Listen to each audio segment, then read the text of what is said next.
Hello बच्चों, कैसे हो आप लोग। हम लोग पिछले क्लास में हम लोगों ने पढ़ा था cell the unit of life के इंट्रोडक्शन के बारे में पढ़ा था। आज हम लोग जानेंगे सेल का क्लासिफिकेशन के बारे में। जैसे कि क्या था कि प्रोकैरियोटिक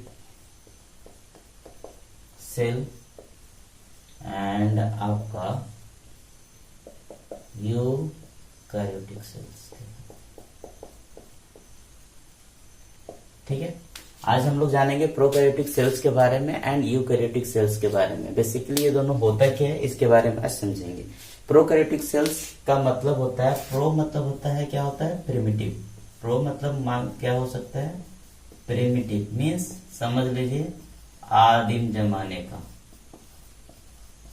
आदिम जमाने का मतलब क्या होगा कि ये जो है ना, ये ओल्ड बहुत पुराना होता है। ये जो होता है ना, ये प्रो मीन्स प्रिमिटिव हो गया, ये बहुत पुराना है। कैरियोटिक मतलब न्यूक्लियस। ठीक है, क्या होता है ना कि यहाँ पे इसमें क्या होता है, जो प्रोकैरियोटिक सेल्स होते हैं ना, इसमें प्रिमिटिव न्यूक्लियस पाए जाते हैं। कौन सा न्यूक्लियस पाए जाते हैं, प्रिमिटिव न्यूक्लियस। सिंपली इसका मतलब क्या होता है कि जो भी न्यूक्लियस होगा उसमें क्या होगा कि आपका न्यूक्लियर मेम्ब्रेन इसमें नहीं पाया जाएगा। क्या नहीं पाया जाएगा, न्यूक्लियर मेम्ब्रेन नहीं पाया जाएगा। या फिर और क्या कर सकते हैं कि जो भी प्रोकैरियोटिक सेल्स होंगे उसमें जितने भी मेम्ब्रेन बाउंड ऑर्गेनेल्स होंगे, जैसे मान लीजिए ER endoplasmic reticulum, Golgi bodies, ठीक है, ये सब ऑर्गेनेल्स जो होंगे इसमें पाए नहीं जाएंगे। किसमें, आपका ये जो न्यूक्लियर मेम्ब्रेन,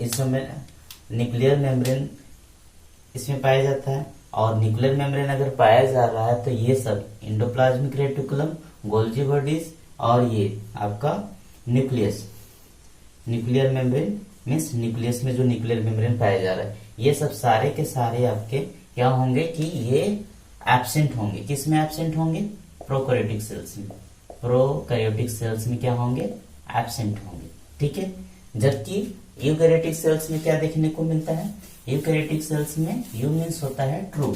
यू मीन्स क्या होता है आपका, यू मीन्स होता है आपका ट्रू। यू मीन्स ट्रू, ठीक है। और कैरियोटिक मतलब होता है न्यूक्लियस। मीन्स इसमें क्या होता है ना कि ट्रू न्यूक्लियस पाया जाता है। इसमें क्या पाया जाता है, ट्रू न्यूक्लियस पाया जाता है। तो ट्रू न्यूक्लियस बेसिकली क्या होता है कि सपोज कि ये आपका एक सेल है, यहाँ पे आपका ऐसे करके न्यूक्लियस है, ठीक है, और यहाँ पे ऐसे करके। तो आप यहाँ देख सकते हैं ना कि ये जो था, ये यहाँ पे जो है, इसमें ये जो न्यूक्लियस है, ये आपका जो न्यूक्लियस है, इसमें क्या देखने को मिल रहा है कि इसके चारों तरफ क्या देखने को मिल रहा है, न्यूक्लियर मेम्ब्रेन देखने को मिल रहा है।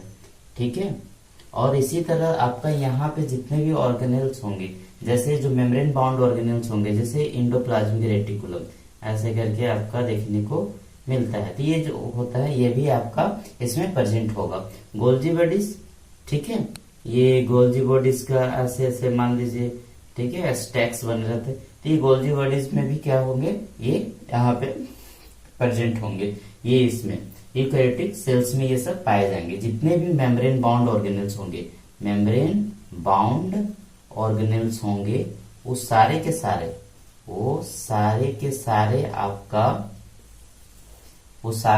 इसमें पाए जाएंगे। किसमें पाए जाएंगे, यूकैरियोटिक सेल्स में। तो क्या हम लोगों ने जाना कि जो सेल होता है बेसिकली उसको हम लोग दो टाइप में क्लासिफाई कर सकते हैं, प्रोकैरियोटिक सेल्स में और यूकैरियोटिक सेल्स में। Prokaryotic means primitive cells, means यहाँ पे क्या होगा, ये प्रिमिटिव सेल्स होता है। इसमें जो होता है, जो न्यूक्लियस जो होगा वो ट्रू नहीं होगा। उसमें वहां पे मेम्ब्रेन बाउंड ऑर्गेनेल्स क्या होंगे, एब्सेंट होंगे। और यूकैरियोटिक सेल्स में यही चीज, इसका जस्ट रिवर्स होता है। उसमें यूकैरियोटिक मीन्स होता है ट्रू, और यूकैरियोटिक मतलब न्यूक्लियस मीन्स ऐसा न्यूक्लियस जिसमें मेम्ब्रेन हो। क्या हो, मेम्ब्रेन हो। वो किसके अंतर्गत आएगा, यूकैरियोटिक सेल्स के अंतर्गत आएगा। तो हम लोगों ने क्या जाना, प्रोकैरियोटिक सेल्स के बारे में जाना एंड यूकैरियोटिक सेल्स के बारे में। सेकेंड लेक्चर, इसके बाद के लेक्चर में हम लोग और सारे टॉपिक्स को कवर अप करने की कोशिश करेंगे।